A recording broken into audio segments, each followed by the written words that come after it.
A Michigan couple suing the makers of the very popular Pokemon Go game for putting Pokemon hotspots in a park near their house. They say Pokemon Go players have trampled landscaping, peered in windows, and have even cursed at them on their own property. Now they're suing. They want a cut of the game makers' profits as well. Attorney at Mercedes Colwyn says, yes, they have a case. But attorney Hunter Shkolnik says, no way. Hunter, I'm going to go to you first. They don't have a case? Well, I think this family doesn't have a case. They purchased a home across the street from a public park. Would we be doing this, would we be bringing a case if these were children playing on swings or if they were in a sliding pond? This is a different situation. Are they walking in their backyard? No.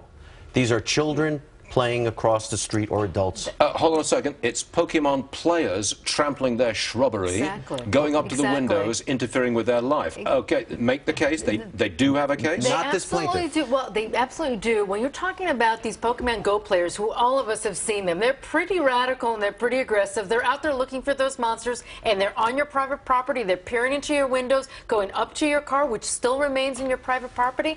That's when there's a nuisance. So, wait a second. That's what you're talking about. But is the case against the makers of Pokemon Go, or is the case against the trespassers who are on their property illegally? That is a great point. It is against the makers, and the reason why. You're putting these monsters, use your lot, when you're putting these coordinates, take a look at what's around there. If you, as the maker, understand, if I put these coordinates and I put this monster 20 feet, let's say, from this person's property, I must know, I must have the foreseeability that someone's going to get onto that private property. Should that responsibility be on the part, onto the back of the makers of Pokemon Go?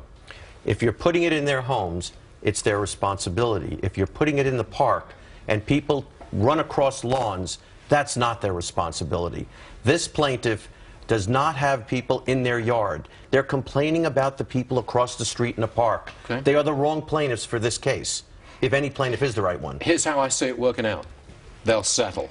I don't know. You don't have to pay them that much. You settle. It's a very popular game. I think they're making a lot of money out of it. They settle. I think it's $250 million so far, Stuart, that they have cha-ching in Pokemon Go. That's gross revenues for the game. Okay. Yes. And they want a piece of that. Oh, sure. You think they'll settle?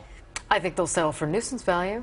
$25,000 to defend themselves in this lawsuit is going to be much more than that. But if they do that, then a whole bunch of other people come along and say, hey, I'm aggrieved here. It'll be a confidential settlement, though. It also doesn't work that way with the class action. If they settle it, it'll go away.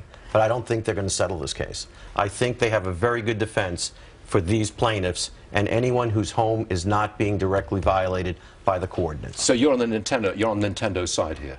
They don't have a case. In this situation. Only in the... He's such a lawyer. You can't box them in, Stuart. You know how lawyers are.